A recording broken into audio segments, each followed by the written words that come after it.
Bye mga kapreni! May parcel na naman akong dumating kapreni, ika-cancel ko na sana to. Kinapa ko muna to, baka mamaya importante. Ay importante nga mga kapreni. Kapreni, lagi ka nalang umu-order. Siguro madami kang pera. Umorder ako nito kapreni dahil kailangan. Nag-order ako ng cover para sa lamesa namin. May nag-comment kasi kapreni sa video ko nung nagkabit ako ng wallpaper sa lamesa para daw tumagal yung wallpaper, lagyan ko ng cover. Alam nyo kapreni, hindi rin maganda yung suggest nyo. Bakit? Napapagastos ako. Meron pa nga ako nabasa kapreni, kapag daw sinunod ko yung mga followers ko na nagko-comment, naku po, masisira daw utak ko. Hindi utak ang masisira sa akin kapreni, kung di bulsa. Yung pantakip, hindi ko alam kung saan ko ilalagay. Maski yung pagliligpit ko kapreni, bibidyohan ko, sayang naman, para makita nyo rin naman. Di ba gusto nyo mahaba yung video ko? Ayan, hinabaan ko na. Bago ko ilagay yung cover sa lamesa, kailangan liligpitin muna yung mga nakalagay dito. Tingnan nyo ako kapreni, hindi ko alam kung ano yung sinasabi ko dyan. Sabi ko kay Kuya Ken, wag siyang mag-ingay dahil magigising si Ruichi. Alam nyo na kapreni, kapag ka may batang maliit, makakakilos ka lang talaga kapag ka natutulog na. Nililinis ko yung lamesa kapreni dahil madumi. Para kapag ka kinabit ko yung cover ay malinis talaga. Kailangan maging malinis. Siyempre, hindi naman maiiwasang madumihan yung lamesa, di ba mga kapreni? Kasi nga, ginagamit. Unang pinunas ko, basang tela. Ngayon naman, tuyong tela. Ay, pagkakaarte naman ni kapreni. Para naman linis na linis, di ba mga kapreni? Sumang-ayon ka na lang, uy. Heto nga pala yung cover na ilalagay ko. Makapal yung plastic na to, kapreni. Parang yung kakilala mo, plastic na, makapal pa ang muka. Pinunasan ulit. Walang katapusang pagpupunas, kapreni.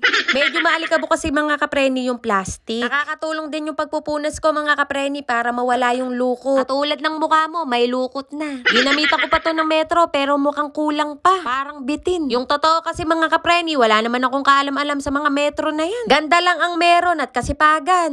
O yung nagsabi na lagyan ko ng cover yung lamesa namin, heto na kapreni, heto na. Buti sana nagsasuggest ka, may kasamang pambili. Bawal magalit dito, dapat ako lang, sorry na. Suggest kayo ng suggest, akala nyo mapera ako? Dapat pala hindi ko na lang ginawang content itong kusina ng nanay ko. Pero yung totoo mga kapreni, yung mga nagsasuggest, laking pasasalamat ko. At least nagsasuggest, hindi nang babash. Diba? Ganun sana. Eto nga kapreni, yung ginamit ko na pampakat dito, tape na lang, hindi ko naman alam kung ano pwedeng ipakat dito. Baka meron na naman kayong isuggest, hindi ko na maikakabit mga kapreni at tape na ang nailagay ko. Kasi kapreni, kapag hindi to dinikitan, matatanggal. Yung cover na plastic ha, hindi wallpaper.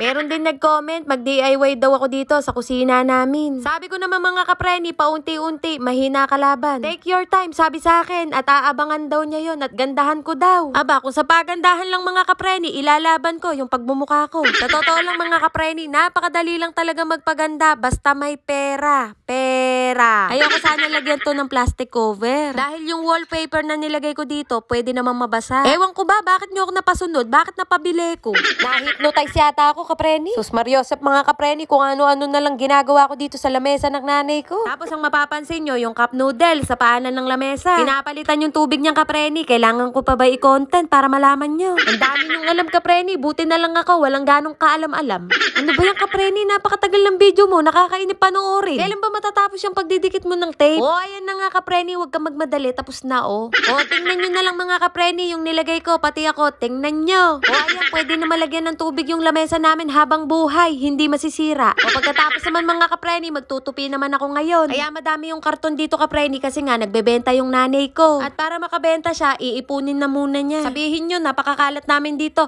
Oy, pera yan, uy. Yung mukha na yan, mukhang pera. Aray ko naman. Maraming salamat sa mga nanood. Bye mga kapreni.